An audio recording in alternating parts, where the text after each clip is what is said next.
Hey everybody, before we get started this week, I just want to let you know we released a new mindset course featuring Rob Bernacki from Island Top Team and BJJ Concepts. It's called Mindset for Betas. It's an amazing resource that breaks down a new way to build a resilient jiu-jitsu mindset. It's part of BJJ Mental Models Premium. I will spare you the full sales pitch because you can try it for free. Just go to bjjmentalmodels.com/beta. I will give you a free month. You can check out the course, and if you decide that it's not worth your money, you can cancel. You won't have to pay a cent. I've already been told by subscribers that this is the most valuable piece of jiu-jitsu content they've ever received, so I hope you like it too. Hey everybody, welcome to BJJ Mental Models. I am Steve Kwan, and BJJ Mental Models is your guide to a conceptual and intelligent jiu-jitsu approach. And this is actually mini episode number 101. Impressive, huh? Now, what would be an appropriate topic to cover for a 101 level mini episode? Well, let's talk about the learning process. I want to talk about a concept that we call open knowledge here at BJJ Mental Models. This is the concept that rapid leaps in knowledge come from the free sharing of information. This is a challenging topic in jiu-jitsu because there's this constant push and pull over whether information should be freely shared or whether it should be kept secret. The idea of secret techniques has long been around in martial arts. If you have been training martial arts for a long time, especially Brazilian Jiu-Jitsu, you may remember a time when old school instructors would keep their best knowledge secret. And the idea would be that either this would only be disclosed to their paying customers, or maybe not even to their paying customers. Maybe they would keep the secret so they always had a trick that they could use to beat up their students or to dominate in competition. And this idea of keeping information secret was prevalent for a long time, but in the 2000s there was this explosion of knowledge, probably led by instructional sites like Grapple Arts and BJJ Fanatics, and of course YouTube. Suddenly people started sharing information much more freely in jiu-jitsu, and that was really what led to the just explosion of talent and skill that we have seen over the last few decades in the sport. I think we could probably trace that explosion back to the point where people started sharing their information more freely. Now, there's a flip side here, though, because if you give everything away for free, what is left for you?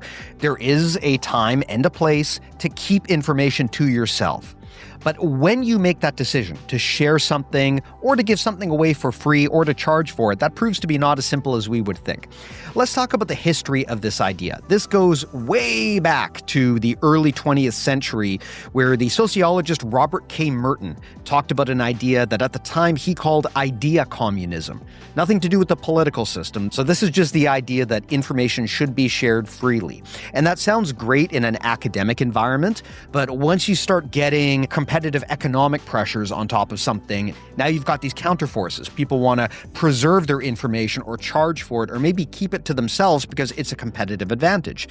Now, this whole battle really took shape in the late 20th century when information technology started to explode. There is a saying in the IT world that information wants to be free.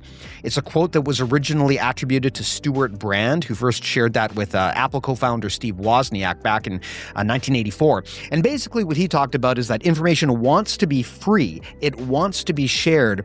But on the other hand, information is valuable, and therefore it also kind of wants to be expensive. So exactly what Stuart Brand said was, and here's the quote, "On the one hand you have, the point you're making is that information sort of wants to be expensive because it is so valuable. The right information in the right place just changes your life. On the other hand, information almost wants to be free because the costs of getting it out is getting lower and lower all of the time. So you have these two things fighting against each other." So again, a quote from Stuart Brand back in 1984, talking about this push and pull, this polarity between whether information should be free or whether it should be kept secret. And of course, there's also this middle ground where maybe it's neither free nor secret, but it's paid. Maybe you make your living off of selling information. That's a very common experience for instructors today who will willingly share their information, but ultimately feed themselves and their family by sharing that information. And so at some point, there is this expectation that there should be charging. There should be a fee associated with that.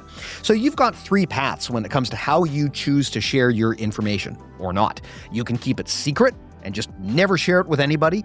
You can make it a paid service where you will share it for a fee, or you can make it completely free. And these are just decisions on a spectrum. None of these are definitively right or wrong. However, there is a time and a place for each. My feeling has always been that in the short term, you might be able to get away with making things secret, and you might be able to get away with charging for things, but over the long term, if the product that you're selling or the competitive advantage that you have is information, eventually it probably will become free, simply because information can be copied freely. So even if you don't share that information for free, someone else might. And then what are you going to do about that? If you're still trying to hold on to it like it's a secret, or if you're still trying to charge for something that other people are giving away for free, what is your competitive advantage now? So my feeling has always been, over the short term, maybe there's a benefit to keeping something secret, such as a game plan or a new technique that you're deploying in an upcoming competition. Maybe you want to hold that one close to your vest until you get a chance to use that in competition, and then you can share it after. Maybe you want to charge for your information, a completely reasonable decision. But at some point, as the knowledge base expands and there's more and more open knowledge out there, at some point, that information will probably become free. And so you could argue that there is an evolution to information where maybe at the beginning it's secret or it's something that comes with a cost, but eventually information wants to be free. So this is a concept that is really helpful when it comes to how you price your products or share your knowledge in jiu-jitsu.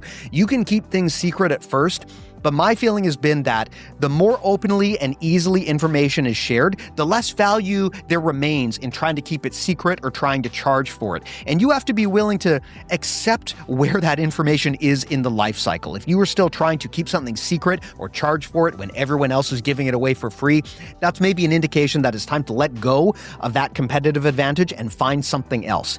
This is a fascinating concept when it comes to how we communicate information. If you want to hear more like this, check out BJJMentalModels.com. There are full-length episodes plus mini episodes like this, all available for free. I also suggest you sign up for the BJJ Mental Models newsletter, which is also free. And if you would like to commit with us to advancing your knowledge of the sport of Brazilian Jiu-Jitsu, check out BJJ Mental Models Premium. It is the world's largest audio library of Jiu-Jitsu masterclasses. You'll really like it, and the first week is free. All of that is at BJJMentalModels.com. I'll put a link in the show notes. Thank you so much for listening, and I'll talk to you soon.